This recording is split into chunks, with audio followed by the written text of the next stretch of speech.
Rangers secured their long-awaited return to Europe last week. Today they're back home for the first time since their Old Firm capitulation, hoping for an improvement against another team that embarrassed them this season.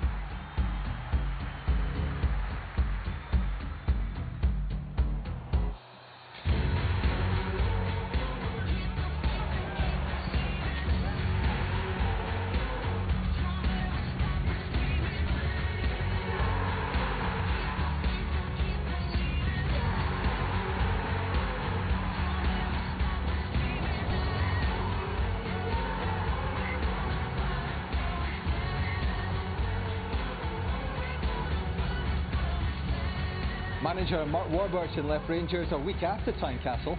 Hearts' Ian Castro hoped to build on what was the outstanding result of his time in charge. But with just 3 wins from the 14 games since then, his regime remains under scrutiny. We're at Ibrox Stadium in rainy Glasgow for Rangers against Hearts, live from the Ladbrokes Premiership. The Rangers have nailed third place. Hearts can still clinch the final Europa League spot, currently occupied by St Johnstone, who have a 6-point advantage over them. To snatch 4th, they need to win today and beat Saints in Perth on Wednesday. It would then be decided on the final day. Well, it's been a season of transition at both of these clubs. Summer reboot would be helped by both of these clubs by a positive end to the season. Winning today would set the tone, wouldn't it? I'm delighted to say I'm joined by Ali McCoist back at Ibrox for this one today.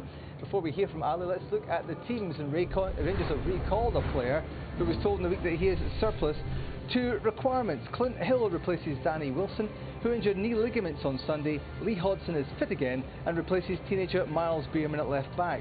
John Terrell is back, as is the man who sparked the comeback at Partick last week, and that's Barry Mackay. Joe Dodu and Martin Waghorn are benched.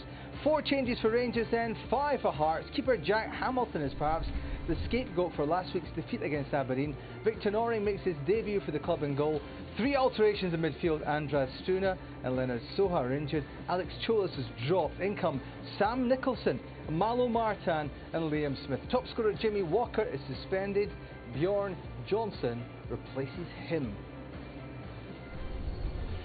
Ali, good to see you here as the rain is leaking through the roof here. I might as well start talking about the leaks at Ibrox. The Rangers manager has been complaining about leaks coming out of the dressing room. What does that tell you about the manager and his relationship with the players and the players here at the moment? I think it tells you more about the players than it does the manager, David. I hated, and I still do hate, leaks coming out of the dressing room. I probably go over the top on it. I think it's a complete act of betrayal within your squad, within your team. I realise in this day and age with mobile phones and Twitter and Facebook and all that, it's probably become more difficult. But why would you, in your dressing room, want to strengthen the opposition by passing information on to them? Honestly, it used to drive me absolutely crazy, and I feel for the manager. I think the players should have a responsibility to themselves and to each other to keep some of the stuff, well, the majority of the stuff that matters in-house, and I feel for the manager. Did it happen in your time, and how does he put a stop to it?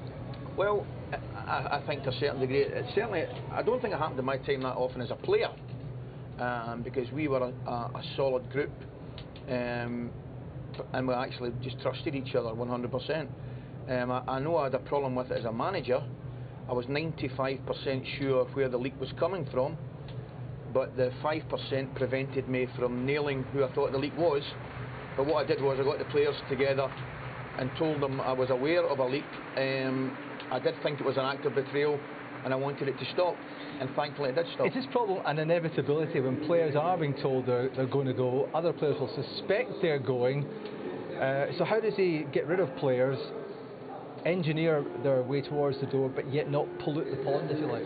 It's one of the hardest things and the problems that Pedro's got, David, because in an ideal situation, when the club went down the leagues, we spoke about it 100 times, in an ideal situation, you could have signed a squad and a year contract to get you out that division.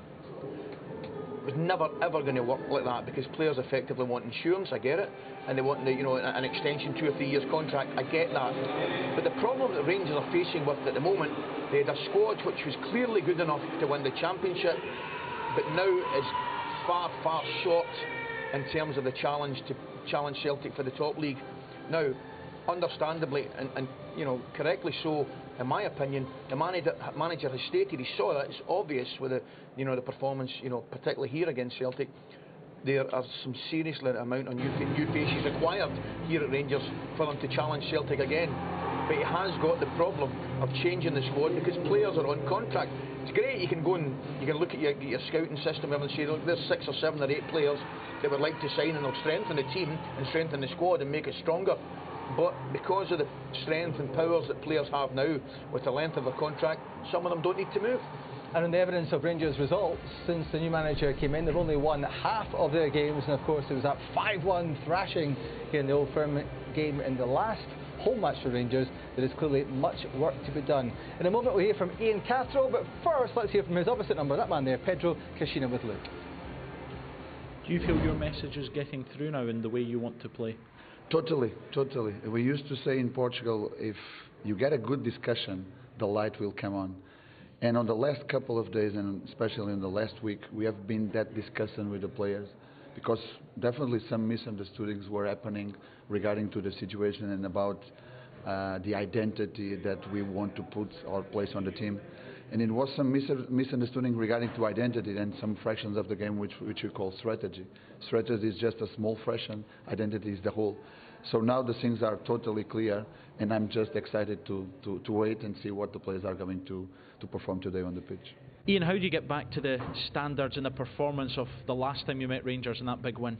Work rate first of all, starting the game well, getting into the right positions that we want to be in, being able to be aggressive, and showing the attitude from the first moment into the second moment and so on, that we believe that we can do that and that we're capable of it.